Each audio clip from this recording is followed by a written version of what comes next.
Mag Magandang umaga mga kababayan. Kumusta po kayo lahat dyan? Pagpalain po tayo ng Panginoon.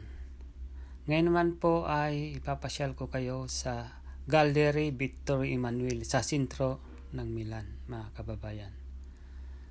At ganoon din mga kababayan, papasyal ko rin po kayo sa Cathedral ng Duomo sa Milan. Sa sentro pa rin po ito.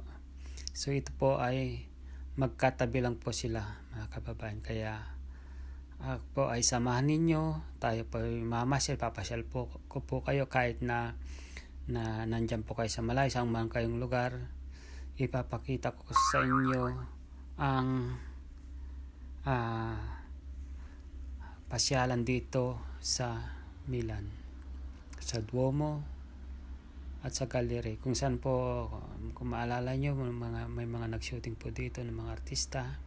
So doon po dadalhin ko po kayo, kababayan.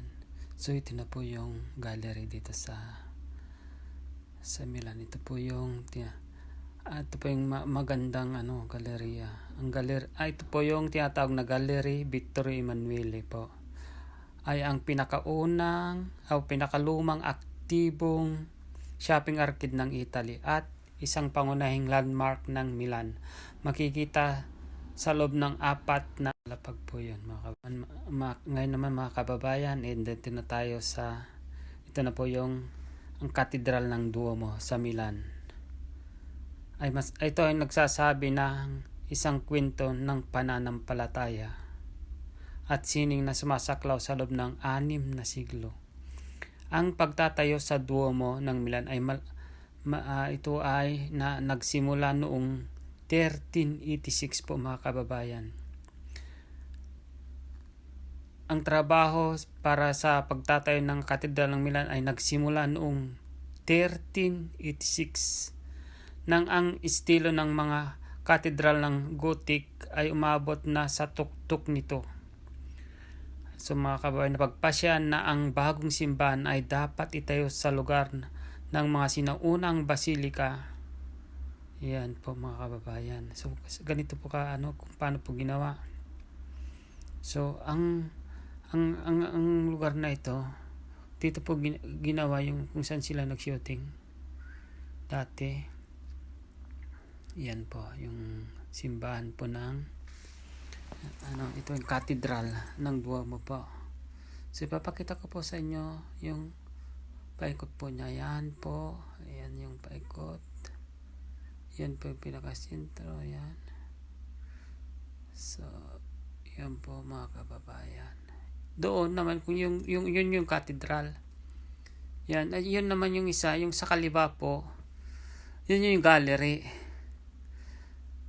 Ngayon, pag pumunta man kayo sa kanan, dyan bandang tumbok na yon, doon naman po yung Jollibee, yung bagong tinang Jollibee. At doon sa dulo na yon, doon naman po yung sa likod ng kabayo na yan.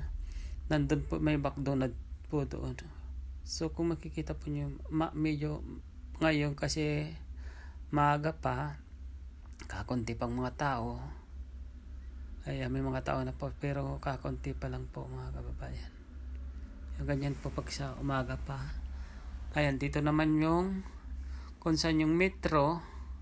Pababa po tayo. Ayan, dahil nakapagpasyal, pagkapag-ikot-ikot na po tayo, papunta po tayo sa metro. Yan, ang metro ng Duomo po. Ito, ang tumbok ko po dito, yan. Yan po yung line, yellow line po yan. Yan po mga kababayan. So yan po, makikita po nyo. Yan, papasok po tayo dito. Baba po tayo, pasok. Yan po. Lipans po natin yung natin. Tisira. O ticket. Yan. Bababa po tayo doon. Mayroon pong escalator dito. Dito po tayo. Sasakay po tayo dito. Papunta sa baba. Yan po mga kababayan. So, hanggang sa muli mga kababayan, dahil dito na po tayo sa metro. God bless po. Ingat po tayong lahat dyan mga kababayan. Bye-bye.